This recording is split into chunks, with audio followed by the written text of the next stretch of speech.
แก่พอติดลบ700ไปก็เรียน20กว่าล้านเฮามาเบิ่งว่า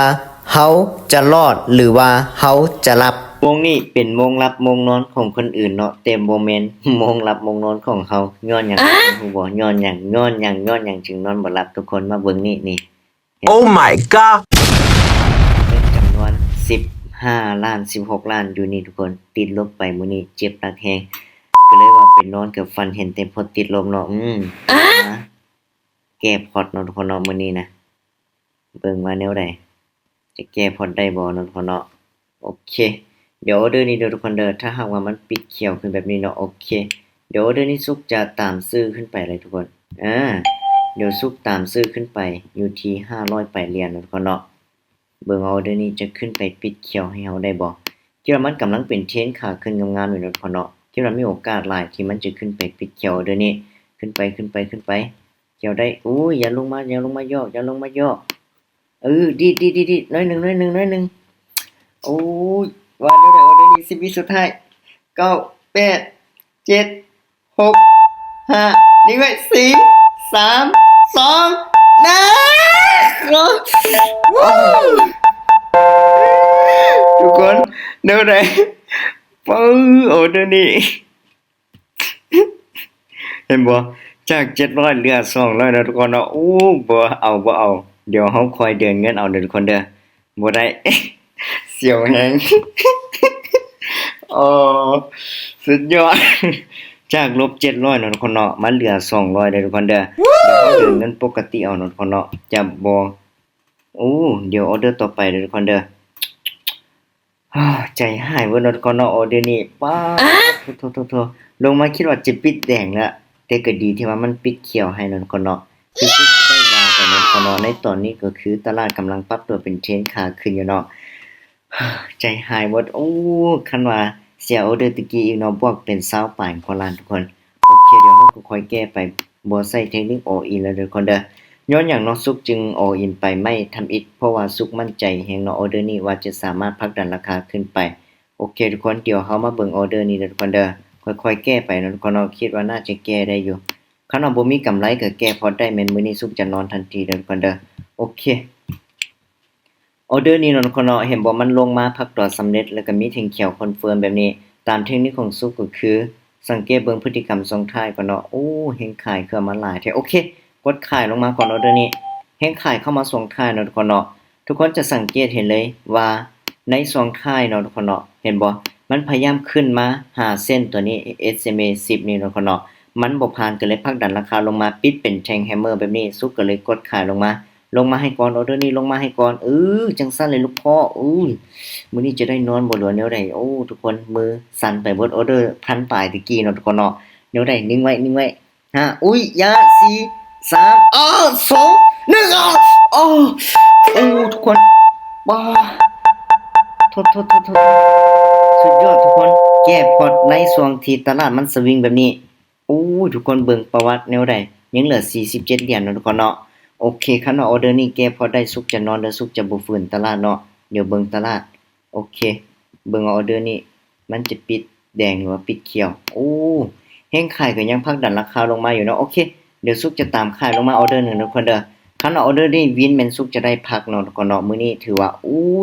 ใจเย็นติแต่ก็เชื่อมั่นเนาะว่าตลาดสวิงมันสามารถดีดได้ดีดลงมาลงมาอีกลงมาได้บ่20วิสุดท้ายยังขายยังหลายอยู่นะเนาะโซนนี้เนาะดีดมา16ขึ้นไปยาวแท้ว่าแนวใดออเดอร์นี้คือน่าจะบ่วินเนาะทุกคนเนาะโอเคว่าแนวใด4 3 2ปึ๊บเบิ่งลบไปอยู่ที่157เหรียญโอเคเดี๋ยวใส่ออเดอร์ต่อไปนี่ทุกคนเนาะเบิ่งเด้อทุกคนเด้อออเดอร์นี้เด้ออ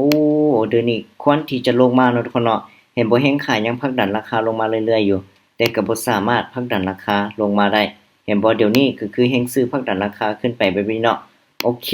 เดี๋ยวออเดอร์นี้ซุกคิดว่าซุกจะได้ตามขายลงมาอีกบ้านหนึ่งเนาะทุกคนเนาะเพราะว่าซุกสังเกตเห็นพฤติกรรมส่งท้ายก็คือแฮงขายเข้ามาหลายโซนนี้เห็นบ่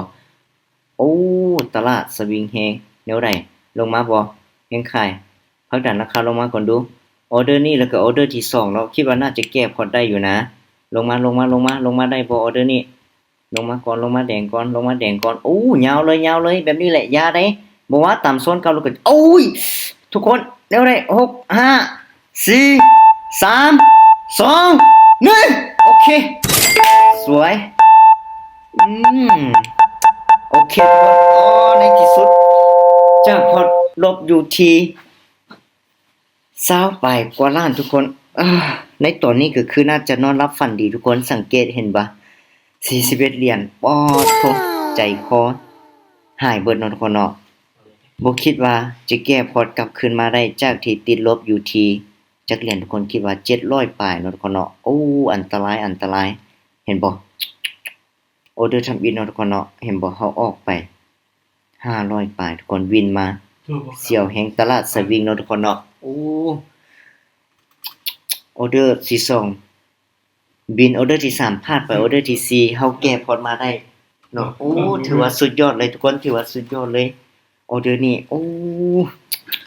เดี๋ยวเฮาแก้พอร์ตได้เนาะทุกคนเนาะซึ่งว่าในตอนนี้ก็คือ1:23 นาทีทุกคนน่าจะนอนหลับฝันดีเลยมื้อนี้เห็นบ่บวกกับแก้พอร์ตได้มาอยู่ที่ 1,357 เหรียญเด้อทุกคนเด้อ20ปลายกว่าล้านโอ้ติดลบเนาะเห็นบ่ฉะนั้นแล้วการแก้พอร์ตเนาะทุกคนเนาะถามว่ามันดีบ่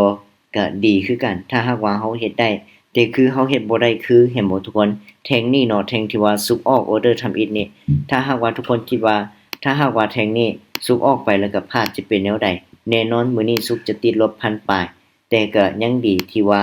กราฟสวยเฮาแล้วก็บวกกับเทคนิคของเฮาพร้อมเนาะทุกคนเนาะถือว่ามื้อนี้ติดลบเกือบ20กว่าล้านแต่มาแก้พอร์ตกลับคืนมาบวกอยู่ที่1ล้านปลายเนาะทุกคนเนาะก็ถือว่าแก้พอร์ตได้สำเร็จมื้อนี้น่าจะนอนหลับได้อยู่ทุกคนเห็นบ่1:24โอเคเนาะสำหรับคลิปนี้ซุกบ่ได้มาซักซ้วนหรือว่ามาบอกวิธีการแก้พอร์ตแบบที่ว่าซุกใส่เด้อทุกคนเด้อเพราะว่าซุกยอมรับความเสี่ยงได้ซุกจึงกล้ามาแก้พอร์ตทั้งที่ว่าตัวเองยังติดลบอยู่และในหัวยังลบอยู่เนาะทุกคนเนาะเห็นบ่ซุกว่านอนบ่หลับย้อนว่าติดลบหลายปานนี้ซุกมาแก้พอร์ตฉะนั้นบ่แนะนำให้ทุกคนเฮ็ดตามเด้อเพราะว่างบที่ซุกเอามาแก้พอร์ตนี้เป็นงบที่ว่าซุกยอมรับความเสี่ยงได้เนาะทุกคนเนาะโอเคสำหรับคลิปนี้ขอบใจทุกคนซุกขอเวลาไปนอนก่อนบ๊ายบาย